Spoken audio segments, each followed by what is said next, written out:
What's up, everyone? Welcome back to another video of Financial Gateways. You're with me, Ansh R. Hiran, and this is yet another episode of Weekly Market Analysis. Let's go. Alright, so weekly market analysis ऐसी series जहां पर हम बात करते हैं कि पिछले हफ्ते मार्केट में क्या हुआ और अगले हफ्ते मार्केट में क्या क्या हो सकता है। Well, what a week for us. जो हमने लेवल्स मार्क किए थे, जैसे कि हमने बात की थी मार्केट में बॉटम बनेगा, क्या होगा, कौन से स्टॉक्स चलेंगे, उन सब की अच्छी खासी परफॉर्मेंस हमें देखने मिली है। चलिए सबको देखते हैं और देखते हैं क्या हुआ मार्केट में इस बार। Alright, so weekly market analysis. तो ये हफ्ते पूरे मार्केट में, जैसा कि हमने पिछली बार बात की थी कि एक बॉटम बनने के आसार नजर आ रहे हैं। हमने लेवल्स बनाए थे, उन लेवल्स के बेसिस पर हमने अलग ऊपर के लेवल्स बनाए थे, देखा था कि मार्केट किस तरह से परफॉर्म कर सकता है, और मार्केट हूबहू उस तरह से परफॉर्म किया है। अगर मैं आपको डेटा दिखाऊं तो जो पूरा मार्केट है, निफ्टी 50 जो है एक ऑलमोस्ट 1% का रिटर्न इसने दिया है।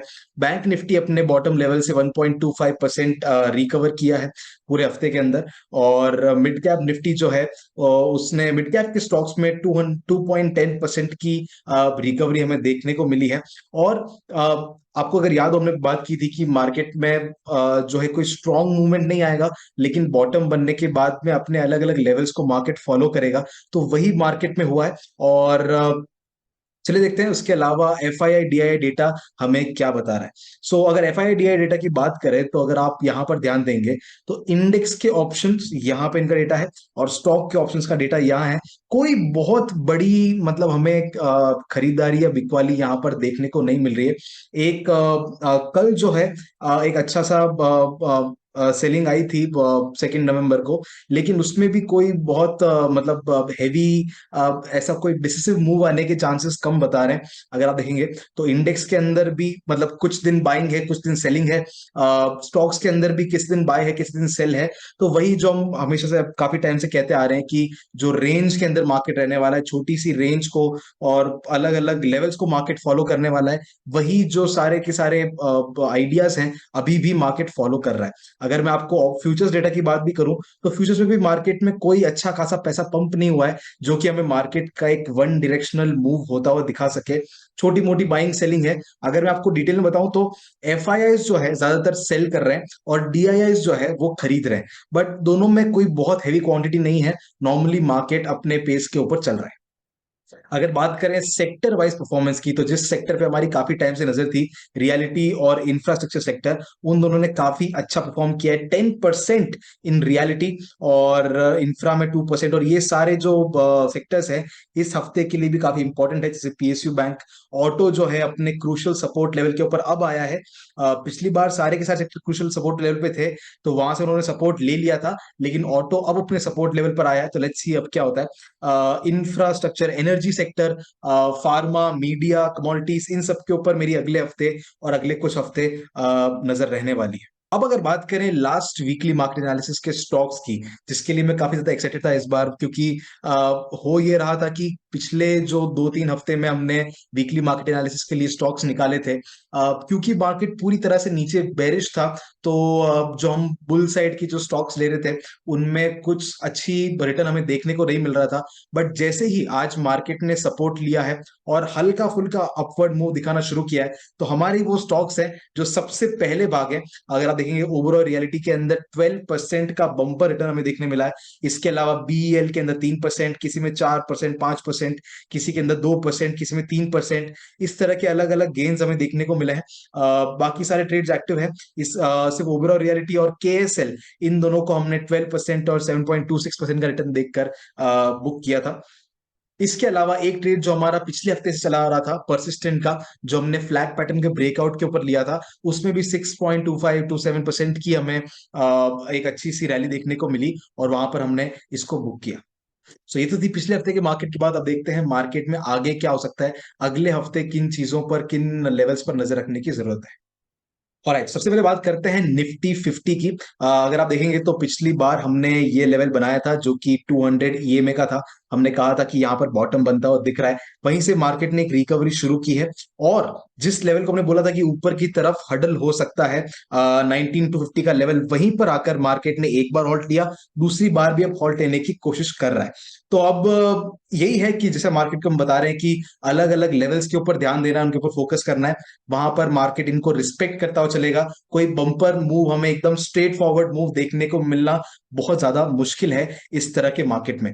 बट एक चीज यहाँ पर थोड़ी इंटरेस्टिंग हुई है, अगर मैं यहाँ पर आपको दिखाऊं तो यहाँ पर डबल बॉटम बन रहा है, राइट। फर्स्ट बॉटम ये, सेकंड बॉटम ये। उस डबल बॉटम के अंदर अगर मैं यहाँ पर बॉलिंजर बैंड लगाता हूं तो आपको दिखेगा कि पहला bottom is outside the band, दूसरा bottom is inside the band. इसको हम बोलते हैं टेक्निकल एनालिसिस में वॉलेटिलिटी डाइवर्जेंस।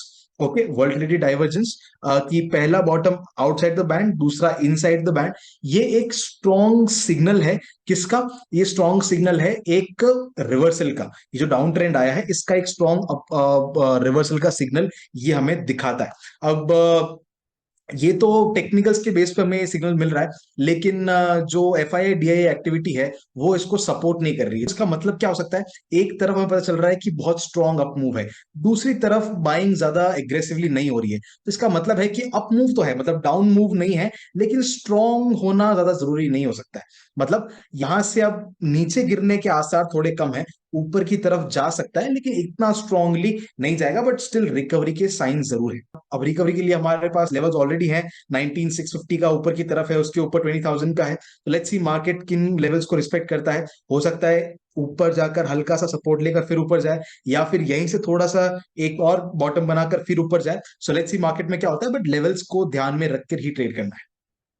अब अगर बात करें बैंक निफ्टी की, तो बैंक निफ्टी में भी यही एक केस हमें देखने को मिल रहा है कि ये जो पिछला बॉटम लेवल हमने बनाया था, जो कि यहाँ का ये 42,000 का लेवल था, वहां से मार्केट अब सपोर्ट लेता हुआ ऊपर गया है। हमने जहां पे बोला था कि बॉटम बन रहा है, तो वहां से बॉटम बन भी रहा है ऊपर की तरफ 200 ईएमए को। और साथ में ये जो काफी टाइम से चला आ रहा हमारा जोन था, अब उस जोन के ऊपर हमें इनडिसिसिव कैंडल्स जो है, डोजीज देखने को मिल रही है। मतलब यहाँ पर फिर से मार्केट एक तरह से रेजिस्टेंस लेने की कोशिश कर रहा है। जब तक इस लेवल को मार्केट मूव ब्रेक नहीं करता, तब तक 44,000 तक के लेवल्स देखना मुश्किल है। सो लेट्स सी मार्केट जैसे नीचे की तरफ लेवल है, ऊपर की तरफ लेवल है, तो सारे के सारे इंडिकेशन वही है कि साइडवेज मार्केट चल सकता है, लेवल्स को रिस्पेक्ट करता करता चल सकता है। चलिए बढ़ते हैं आपके फेवरेट सेगमेंट की तरफ, जहां पर हम पूरे मार्केट से अलग अलग स्टॉक चुनकर लेकर आते हैं और उनका एनालिसिस करके देखते हैं कि कौन सा स्टॉक अगले हफ्ते चलने का पोटेंशियल रखता है। तो पहला स्टॉक हमारी लिस्ट में आज के डे में है, that is IRCTC, Indian railway का स्टॉक है। और अगर आप देखेंगे तो वही हमारी जो पुरानी स्ट्रैटेजी है कि weekly support on 20 moving average, और दूसरी तरफ यहाँ पर हमें एक तरह से डबल बॉटम देखने को मिल रहा है। वही आउटसाइड इनसाइड वाला जो डाइवर्जेंस है, वॉलेटिलिटी डाइवर्जेंस, वो भी देखने को मिल रहा है। जैसे ये नेकलाइन ब्रेक होती है IRCTC के अंदर, एक अच्छा मूव हमें देखने मिल सकता है। अब देखेंगे तो निफ्टी के अंदर भी सेम हमें सेटअप दिख रहा है, इस स्टॉक में भी सेम सेटअप दिख रहा है। तो जैसे ही निफ्टी में थोड़ा बहुत पॉजिटिव मूव आने लगेगा, वैसे ही ये स्टॉक्स जो होंगे वो सबसे पहले चलने की फिराक में होंगे। नेक्स्ट अगर we have for you is Jubilant Food Work. अगर आप देखेंगे तो वही 20 मूविंग एवरेज के ऊपर सपोर्ट है, वीकली के ऊपर, और यहाँ पर रिकवरी के साइंस हमें बनते हुए दिख रहे हैं, बॉटम बनता हुआ दिख रहा है। तो अगर इसका हाई ब्रेक होता है, इस ग्रीन कैंडल का हाई ब्रेक होता है, तो डेफिनेटली 530 जो यहाँ का एक तरह से सप्लाई जोन बना हुआ है, वो एक तरह से हमारा टारगेट की तरह 529 530 का टारगेट हमें देखने को जुबिलेंट फूड वर्क में भी मिल सकता है। Next topic we have for you is Bajaj Finance. अगर आप देखेंगे तो अच्छी खासी डाउनवर्ड रैली आई है बजाज फाइनेंस के अंदर, 20 मूविंग एवरेज के ऊपर आकर रुक रहा है। अगर आप देखेंगे तो पहले भी यहाँ पर आकर इसने हॉल्ट लिया था, फिर ऊपर गया था, वापस उसी लेवल पर, उसी लाइन के ऊपर आकर अब सपोर्ट लेने की कोशिश कर सकता है। अब यहाँ देखेंगे तो काफी दिनों से जो बजाज फाइनेंस के अंदर काफी दिनों से सेलिंग हमें देखने को मिल रही है, वॉल्यूम भी अच्छा है। तो इतने दिनों तक जब सेलिंग आती है तब मार्केट में थोड़ा बहुत एग्जॉशन हो जाता है। और सेलिंग आ रही है लेकिन एक ही लेवल पे, मतलब मार्केट नीचे नहीं गिर रहा है, सिर्फ रेड कैंडल्स बन रही है। मतलब मार्केट ओपन हुआ एंड सेलिंग चालू हो गई, ओपन हुआ सेलिंग चालू हो गई, लेकिन मार्केट नीचे नहीं गिर रहा है, मतलब प्राइस वही है। तो ये एक तरह से एग्जॉशन जो है मार्केट का, वो ये चीज दिखाती है। और अगर अब बेयर्स के अंदर स्ट्रेंथ थोड़ी खत्म होगी, क्योंकि फाइनेंस सेक्टर और ये जो फिन निफ्टी है इतने स्ट्रांग तो लग नहीं रहे, बट अगर किसी तरह से स्टॉक स्पेसिफिक कोई स्ट्रेंथ मिलती है तो Bajaj finance will be the first one जो अच्छी रिकवरी दिखा सकता है। तो अगर ये कंसोलिडेशन का जो हाई है वो ब्रेक होता है तो Bajaj Finance can be the stock for the next week. Next order we have for you is NCC. NCC के अंदर आप देखेंगे तो एनसीसी जो है 20 मूविंग एवरेज के ऊपर वीकली पे सपोर्ट ले रहा है, और अगर यहीं पे आप देखेंगे तो डबल बॉटम बना है, इनसाइड आउटसाइड बना है, साथ ही साथ इसका जो नेक लाइन है वो ब्रेक होने की कगार पे है। तो अब एनसीसी फ्यूचर्स के अंदर तो नहीं है, कैश का ही स्टॉक है, लेकिन ये एक तरह का ब्रेकआउट ऑलरेडी दिखा चुका है। तो इस कैंडल का हाई अगर टूटता है, कंफर्म होता है, तो डेफिनेटली एनसीसी आपको अगले ही दिन मतलब मंडे को ही एक अच्छा ट्रेड दे सकता है। अपसाइड पोटेंशियल अच्छी खासी इसमें देखने को मिल सकती है। So NCC can be the pick for next week. Next target we have for you is Jindal stainless. अगर आप देखेंगे तो वो भी 20 मूविंग एवरेज के आसपास आया है, और एक तरह का ट्रायंगल फॉर्मेशन हो रहा है बजाज सॉरी जिंदाल स्टील के अंदर। अगर आप देखेंगे तो ये ऊपर की तरफ से ट्रेंड लाइन आ रही है, नीचे भी एक ट्रेंड लाइन है। अगर ये ऊपर की तरफ ब्रेकआउट देता है, अगर यहाँ पर ये सपोर्ट कंफर्म करके ऊपर की तरफ ब्रेकआउट देता है, तो अच्छा खासा अपसाइड पोटेंशियल जिंदाल स्टेनलेस में भी देखने को मिल सकता है। और ये क्यों? क्योंकि मेटल सेक्टर जो है उसमें इतनी स्ट्रांग मूवमेंट अभी तक आई नहीं है इस बॉटम बनने के बाद भी, मतलब आना बाकी है। और अगर आना बाकी है तो Jindal stainless can be one of the first stocks जो इस पूरे रिकवरी के अंदर आपको मेटल सेक्टर के अंदर मूवमेंट दिखाए। Another stock that we have is Mazagaon Dock. Mazagaon Dock के अंदर पहले हमने एक ट्रेड लिया था जो इस ट्रायंगल के ऊपर था, एक अच्छा खासा स्ट्रॉन्ग अपवर्ड मूवमेंट देखने को मिला था। उसके बाद वापस ये यहीं पर सपोर्ट ले रहा है, और सपोर्ट लेने के बाद में अगर आप देखेंगे तो यहाँ पर जो आरएसआई है, आरएसआई के अंदर एक तरह का रेंज शिफ्ट भी दिखा रहा है, राइट। तो अगर ये रेंज शिफ्ट कंफर्म होता है फिर ये ऊपर जाने की कोशिश करता है, और यहाँ पर भी 20 मूविंग एवरेज का सपोर्ट है। तो ये सब चीजें दिखाती है कि मजगांव डॉक्स में एक अच्छा खासा अपवर्ड मूवमेंट आने की पॉसिबिलिटी है। तो ये एक और हमारे लिए अगले हफ्ते के लिए स्टॉक रेडार में रह सकता है। Next we have for you is L and T Finance. अगर आप देखेंगे तो यहाँ पर एक कप पैटर्न फॉर्मेशन हमें देखने को मिल रहा है, और इस कप पैटर्न का जो ब्रेकआउट है वो भी आज हो चुका है, और जो ब्रेकआउट हुआ है काफी स्ट्रॉन्ग वॉल्यूम के साथ हुआ है। तो अगर कप पैटर्न के रूल के हिसाब से भी देखें तो ये एक अच्छा खासा मूवमेंट हमें ऊपर की तरफ एटलीस्ट 20 पॉइंट का मूवमेंट कप के रूल्स के हिसाब से देखने को मिल सकते हैं। अगर ये ब्रेकआउट सक्सेसफुल होता है, इसके हाई के ऊपर मार्केट जाता है अच्छी वॉल्यूम के साथ, तो डेफिनेटली ये एक स्ट्रॉन्ग पिक हो सकता है अगले हफ्ते के लिए। अब यूजुअली कप पैटर्न्स जो होते हैं थोड़े से पोजिशनल ट्रेड्स के लिए होते हैं, लेकिन मार्केट अभी उस फेवर में है नहीं कि हमें बड़े पोजिशनल ट्रेड्स दे सके। तो इसको जितना फटाफट हम क्विकली ट्रेड कर सकते हैं, प्रॉफिट निकाल सकते हैं, ट्रेल कर सकते हैं, वो करेंगे। पॉसिबिलिटी है कि ये ऊपर जाकर रिट्रेस करके, मतलब अपने लेवल को रीटेस्ट करके फिर ऊपर जाए, तो उस केस में भी हमें इसको ट्रेड करने के लिए रेडी रहना चाहिए। Next topic we have for you is Torrent Pharmaceutical. Torrent Pharma के अंदर भी अगर देखेंगे तो थोड़ा सा डाउनवर्ड मूवमेंट आया, उसके बाद काफी टाइम से कंसोलिडेशन चल रहा है, और कंसोलिडेशन के बाद अब इस कंसोलिडेशन का, इस ट्रायंगल पैटर्न का हमें ब्रेकआउट ऊपर की तरफ देखने मिल रहा है। तो अगर ये लेवल ब्रेकआउट हुआ, इसके ऊपर भी अगर जाता है तो या तो स्ट्रेट ऊपर जाएगा या फिर रीटेस्ट करके ऊपर जाने की कोशिश कर सकता है। तो this can be good pick for the next week. अगर आप देखेंगे तो आरएसआई भी 60 के ऊपर ब्रेकआउट करने की कोशिश कर रहा है, तो मोमेंटम भी स्ट्रॉन्ग इसमें होने की पॉसिबिलिटी है। तो it can be the good pick for next week. So well, ये थे कुछ स्टॉक्स, और इस बार थोड़े स्टॉक्स कम है क्योंकि पिछले हफ्ते के भी काफी सारे एक्टिव ट्रेड्स हैं जिन्हें हमें मैनेज करना है, और अब देखते हैं मार्केट किस तरह से रिएक्ट करता है, किस तरह से चलता है। अभी तो कुछ रेजिस्टेंसेस के पास भी है, तो हो सकता है हॉल्ट लेने के बाद चले। उससे पहले कुछ इंपॉर्टेंट चीजें थी जो मुझे आपसे डिस्कस करनी थी। पहला ये कि बहुत सारे लोग ये बता रहे थे कि काफी हफ्तों से जो वीकली मार्केट एनालिसिस के अंदर स्टॉक्स आ रहे हैं वो इतने अच्छे परफॉर्म नहीं कर पा रहे। सो यही था कि अगर मार्केट अच्छे से परफॉर्म करता है तो हमारे स्टॉक्स काफी अच्छा परफॉर्मेंस हमें लाकर देते हैं, लेकिन consistency is the key.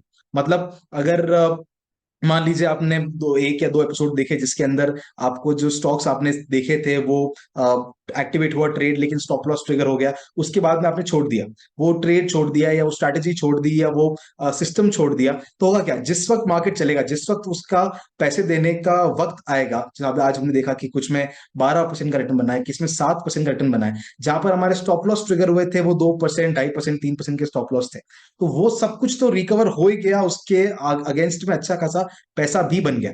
And consistency is the key. जितना जब तक आप कंसिस्टेंट रहेंगे, एंड अगर आप ये भी देखेंगे तो मैंने आपको इस पूरे चैनल के ऊपर अभी तक सिर्फ एक ही सेटअप के ऊपर के सारे स्टॉक्स हर हफ्ते निकाल के दिए। तो इसका क्या मतलब ये है कि हमारे पास और सेटअप्स नहीं है और स्क्रीनर्स नहीं है या फिर और स्ट्रैटेजीज नहीं है? नहीं, बिल्कुल है, डेफिनेटली है।